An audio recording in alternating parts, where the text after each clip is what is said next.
लूट और वसूली कर रहा है। आपको बताना चाहूंगा कि हम फीस का स्ट्रक्चर देखते हैं तो उसके अंदर गेम्स के नाम की welfare, development, common room, reading room, student union और भी न जाने कितने तरीके के मद के पैसे लिए जाते हैं। तो साहब मैं उनसे हम सभी ने पूछा कि साहब आप जब ये सब संसाधन उपयोगी नहीं हुए तो फिर ये जबरन लूट वसूली क्यों? या तो इनको एडजस्ट कीजिए या रिफंड कीजिए। साथ ही साथ में मैं आपको बताना चाहूंगा कि पिछले 2 सालों में विश्वविद्यालय के काफी कक्षाओं के विद्यार्थी जो बिना परीक्षा प्रमोट हुए, जब उनकी परीक्षाएं नहीं हुई तो आपके ना तो कोई संसाधन उपयोग में हुआ, ना कॉपी पेपर यूज हुआ, कुछ भी नहीं हुआ, तो फिर उनसे परीक्षा शुल्क क्यों?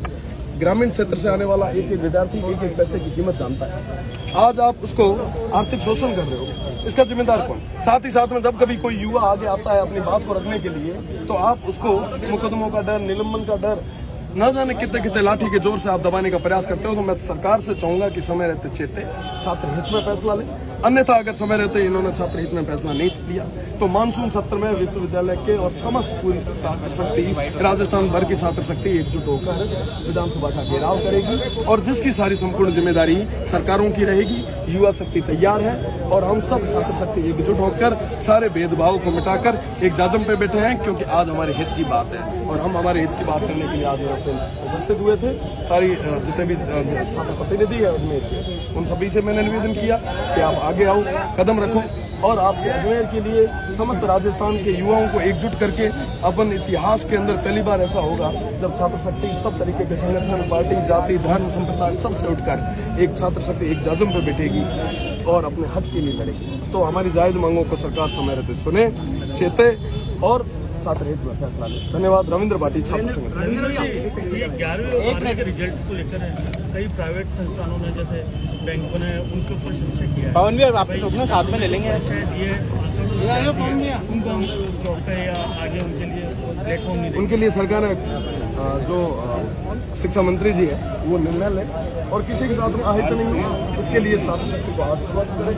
क्योंकि मैं आपको बताना चाहूंगा कि पिछले काफी समय से आप जेपी आंदोलन के बाद में किसी भी स्टूडेंट मूवमेंट को इन लोगों ने खड़ा ही नहीं किया। उसका कारण है उसको युवाओं को कभी संगठन के नाम पे, कभी पार्टी के नाम पे, कभी जात के नाम पे, कभी बात के नाम पे इन्होंने तोड़ दिया ताकि कोई युवा उठ के अपना विरोध दर्ज नहीं करा सके। और ये सरकारें तानाशाही हो रही।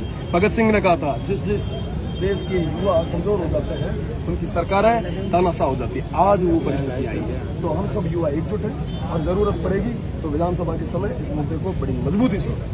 ठीक, 1 मिनट सर है ना, हम वापस नहीं भैया भैया एक बार क्या है इनकी मांग पूरी जो एक ज्ञापन के लिए दूर हो जाए भाई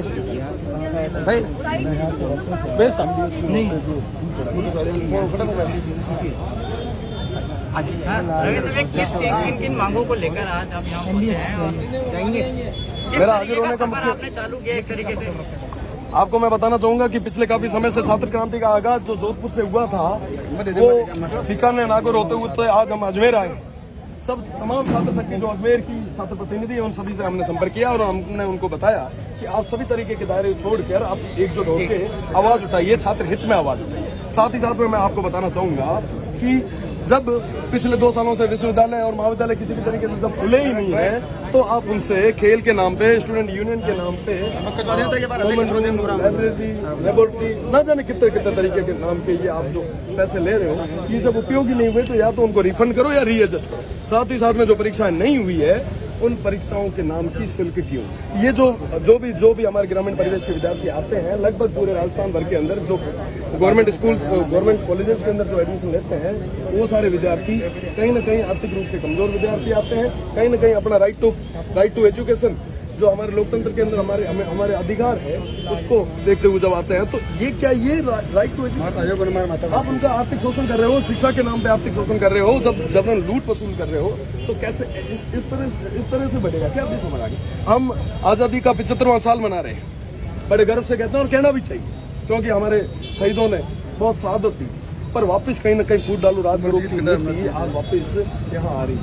एक बदलाव की जरूरत है, एक परिवर्तन की जरूरत है। हम सब छात्र शक्ति जो युवा शक्ति मेरे साथ में खड़े हैं उन सबको मैं कहना चाहूंगा कि हम सबको एकजुट होकर मजबूती से हमारी बात को आगे पहुंचाना पड़ेगा और अगर समय रहते हमारी सरकारें और प्रशासन नहीं मानती है तो तैयार रहे, विधानसभा की तरफ चढ़ावा करेंगे।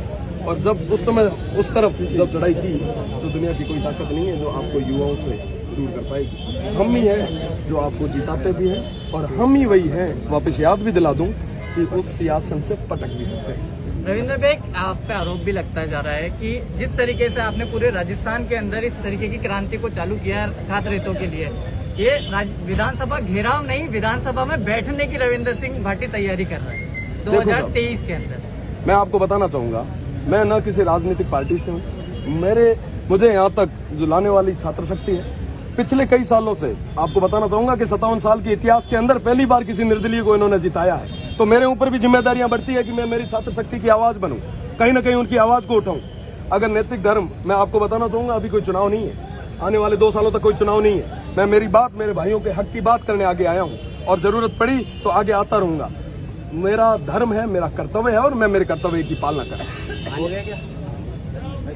आने वाले समय में किसी पार्टी को ज्वाइन करेंगे?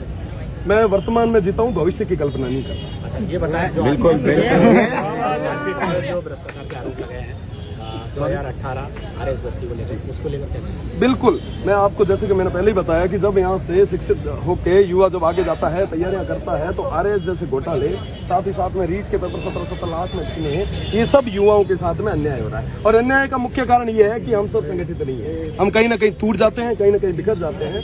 तो अब आपको बताना चाहूंगा कि पिछले काफी समय से अगर विश्वविद्यालय की अगर बात करें तो अजमेर विश्वविद्यालय के अंदर आपके माननीय कुलपति महोदय थे, वो यहाँ पे एक शिक्षाविद पोस्ट पे एक आदमी जब भ्रष्टाचार में फंसता है, तो आप सोचो कि उस विश्वविद्यालय की हालत क्या होगी, उसका जो स्ट्रक्चर होगा फीस का, या उसका आपको कहना चाहूंगा कि शिक्षा का जो महत्व होगा वो गुणवत्ता कितनी कम हो जाती है। तो यहाँ पे इन सब ने दुकानें खोल रखी है, शोरूम सजा रखे हैं। उन शोरूम वालों को कहना चाहूंगा कि शिक्षाविदों की जगह है, यहाँ पे लूट मार वाले चलेंगे नहीं। युवा जब उठ के आगे आ गए ना, तो दौड़ने के लिए जगह नहीं मिलेगी।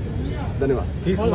फीस की जो आपने माफी की मांग रखी है वो आगे नहीं पूरी होती है, फिर आगे क्या रणनीति है? विधानसभा घेराव करूंगा, आखिरी दम तक लड़ूंगा और मजबूती से लड़ूंगा और सबको साथ में लेकर मजबूती से हम हमारा विरोध दर्ज कराएंगे और सरकार झुकेगी। भैया, एक लास्ट क्वेश्चन, एक आपको भी कॉलेज से रस्टिकेट कर दिया गया है, उस चीज के ऊपर मैंने उस दिन भी कहा था, मैं गोटे लाल बत्ती को नहीं है जो को आप खो सकली है। मैंने यहाँ छात्र शक्ति वोट देर जिताई हुए जिके दिन है कि जाओ घरे जार बैठ जाओ, वो दिन घर जार बैठ जाओ। और निलंबन मीना दूजा न डराया, उसे लोकतंत्र है, लोकतंत्र में जिया विरोध दर्ज करना हमारा अधिकार है, आखिरी दम तक कराई और निलंबन कर ले, मुकदमा कर ले, जेल में पटक दे।